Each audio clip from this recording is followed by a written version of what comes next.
confidence of you back at the Players? Yeah, always good to be back here. It seems like this tournament sort of gets bigger and better every year. You know, conditioning of the golf course, the facilities. Seems like they're always sort of, you know, reinvesting into this tournament. And yeah, great to be back. It's obviously we had some dicey weather at the start of the week, but you know the golf course looks like it's in perfect shape and should be ideal by Thursday. So yeah, you know it's a fun week. It's always a tough test, and yeah, excited to be back and excited to get going. Nothing about the week, Rory, but just wanted to just jump off real quick on what your reaction was when you saw Tiger's news yesterday. Yeah, it sucks. Yeah, he doesn't have much luck when it comes to injuries in his body, and obviously he was trying to ramp up to get ready for Augusta, and you know Achilles surgeries aren't fun. So yeah, hope he's in good spirits and hoping he's doing okay. And yeah, you know, we obviously won't see him play golf this year, and you know, hopefully we see him maybe play in 2026. Rory, can you see him coming back from yet another pro like this when he's 50 in December? Are we going to see him competitive? He'll try. I know he'll try, but again, that's a question for him, not for me. Like I obviously don't know what's in his head, but judging by prior behavior, he'll definitely try. Rory, this golf course seems to not suit any type of player over the years. Like Scotty's the only guy who's ever defended, and guys do great and then they don't do so great. Yeah. Yourself, any sense as to like what you did right when you won, and that have you not been able to always duplicate that? Is that the reason? I think you just have to be so on your game here. I think that's the main key.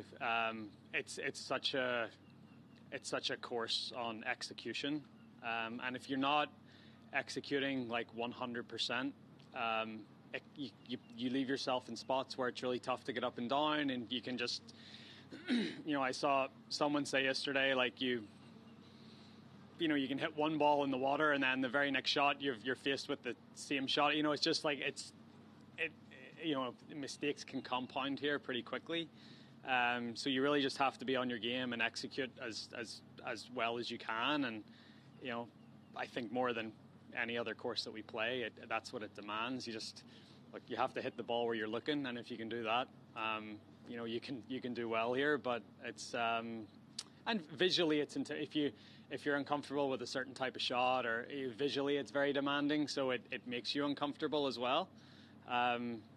So yeah, it's one of the best tests of the year for sure. You went out to 6 to see the tree yet? Yeah, I played it yesterday. How'd it go? It was good. It's in a way it forces you to play the shot. You know, it sort of frames it for you really nicely. So yeah, you have to flight it a little bit, especially like, you know, when you play practice rounds, all the tee markers are hanging off the back of the box. So I'd say the tee box won't be as far back as I played it yesterday, but you still got to hit it a little. I certainly have to hit it a little lower than my preferred launch window. Rory, a lot of guys handle being number one differently. Some embrace it, some feel the pressure, some it's like a hot potato.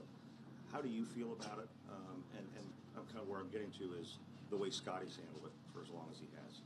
How your impression of that? Yeah, I think there's one. It's one thing to get to the number one spot in the world, and then it's another to stay there. And I think to stay there almost requires more commitment. And I think that's what Scotty does so well. You know, he's so committed to his craft, and he's always working, and he's always trying to get better, and we're all trying to get better to keep up with him. So, but he's obviously handled it amazingly well, and you know he seems like he doesn't really care about anything else apart from just trying to be a good golfer and doing the best that he can, and you know he's got a great attitude towards it. Rory, how hard is it? You just mentioned it's all you care about golf. When you get to that level of success, obviously there's a lot more trappings of fame that come with it. Is it harder to decouple with all that external stuff with your actual golf? I don't think Scotty cares about fame at all. But yeah, I think I've talked about the trying to separate the two parts of yourself and trying to be the sort of normal person, but also do what we do. And yeah, sometimes I've struggled at times where I shoot a bad score and I feel like I'm a bad person, and I shoot a good score and I feel like I'm a good person.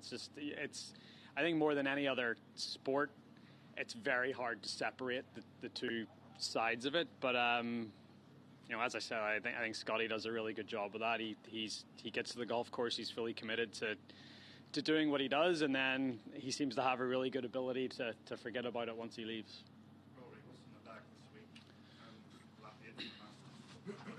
week? 14 clubs, hopefully not 15. Yeah, it's the same setup as I had on Sunday. And will that be it for the Masters? Is there no time to That's the plan. Was it the same wedge setup you had earlier this year? Or Yeah, I just went back to the 4 wedges again. Yeah. is it tough to try to tinker with your bag when you've got the big part of the season coming up ahead of you? Yeah, in a way. But you're always looking for, you're always looking for a little edge. And for me, it was like, okay, if I can find something that goes 300, that would be great. Not just for like what's coming, for a lot of golf courses we go to nowadays, it seems like fairways pinch in at like 310, 320, which is just awkward enough for me to hit driver. But then if I hit 3-wood 285, 290, I feel like I'm not quite pushing it up there as far as I can. But if I have to hit 7-iron into a green instead of an 8-iron, I'll deal with it. You kind of mentioned the 12-month club cycle last week at Bay Hill. Has that ever been a problem for you over the years as companies are trying to promote new equipment? They use the players they pay to help out, and you're trying to win tournaments. Yeah. In some, some years you jive with a new piece of equipment a little easier. Like that's like that QI10 that I'm using that they brought out last year. Like that. Like it was like love at first sight. I was like, this thing's amazing. And then I think when you feel like that about a golf club, it's very hard to change into something else. So yeah, it ebbs and flows. Sometimes it's easier than some years it's easier than others. But look, they're all businesses and they're all trying to make money and innovate and try to be better. So I understand why the cycle is the way it is. Are you ever under pressure? No, never. Rory, No. recently it's looked like you're not so good, closer to your A game than it has been for a while. Is that how you feel about your game at the moment?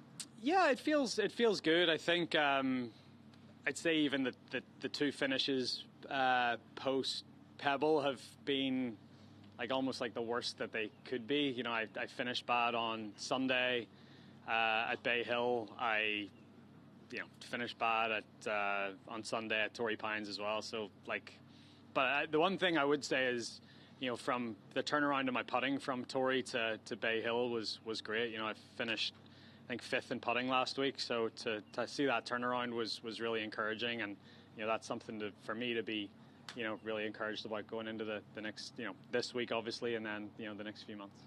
Rory, as somebody who's been on Florida PGA yourself, how much attention do you pay to the YouTube generation here, like the Fat Perez's and Grant Horvath, stuff like that? Do you look at that at all? And not really.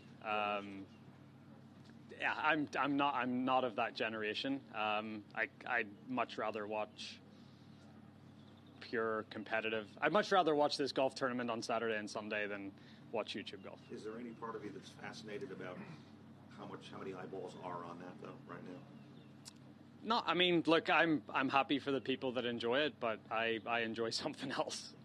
Rory, one of the kind of catchphrases that is in the last couple weeks on the negotiation stuff is just getting the best players in the world together more often. Regardless of how these things end up, what would be a good number, do you think, that would appease fans of times playing together?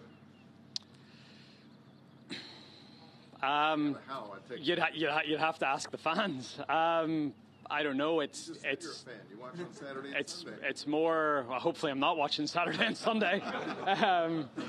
I would say it's more than 4, and it's probably my thing is for golf to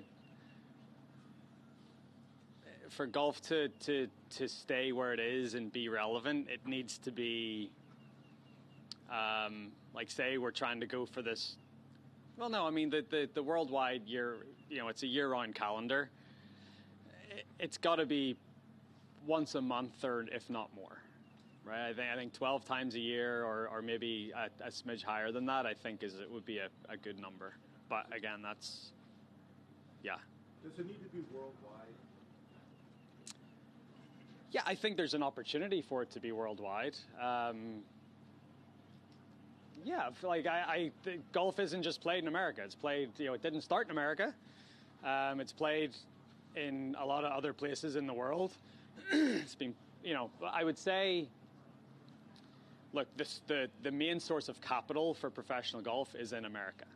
So the reason that tournaments are primarily, and the bigger tournaments are primarily here, is because of corporate America and the dollars that it brings into the game to fund some of the biggest championships in the world.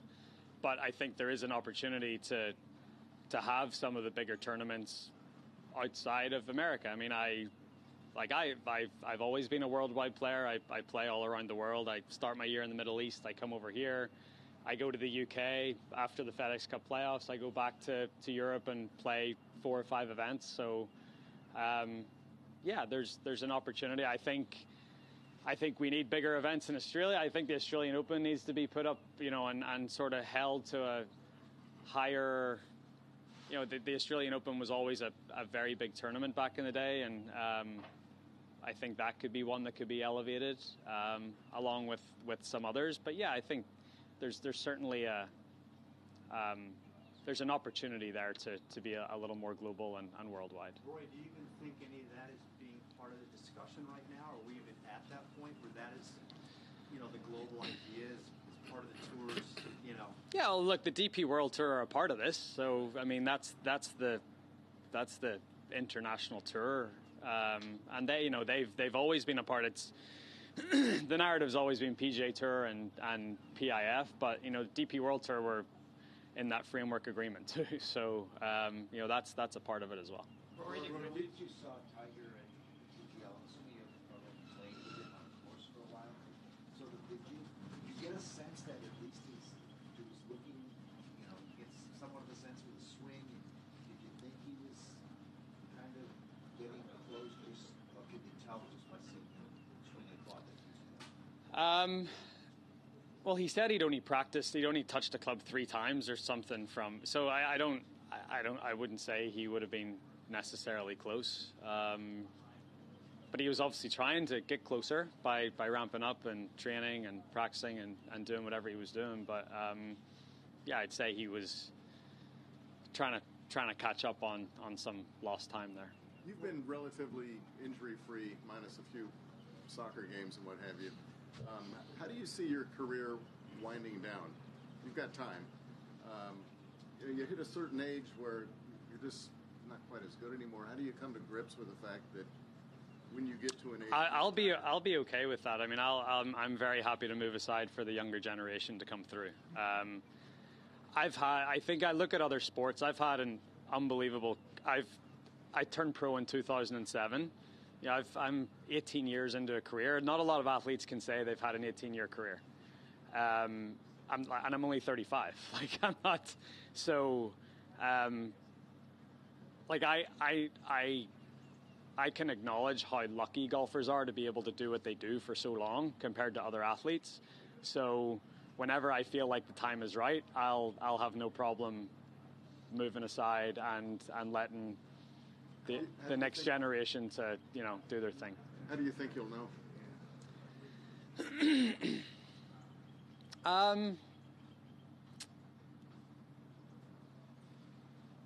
I think when I've achieved everything that I want to achieve in the game, and I get to the point where I don't think I can maybe do that anymore. I'd also like to walk away with a little bit left in the tank.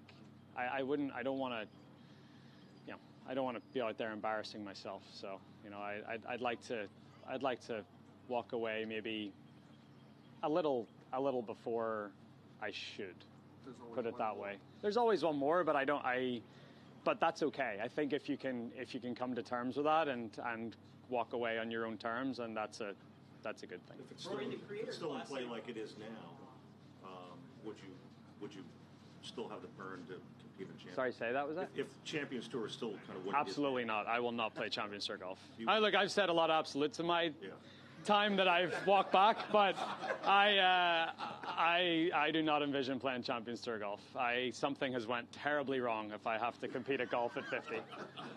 Rory, the Classic goes down later today. How important do you think it is to have those kind of events, to have these influencers come out, play these iconic courses, especially for the younger fans that have so much content available at their hands nowadays? It's important for them. That's good. No, I don't feel like I'm of the generation, but I can obviously see the intrigue and the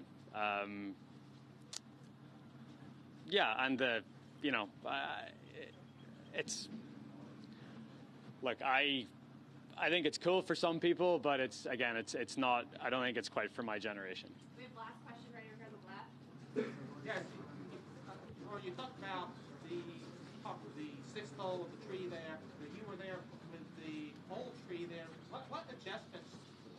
Are there other adjustments that you have to make with that? Is this place like the whole tree, or are there little differences? You got to hit it a lot lower. When it frames the entire tee box.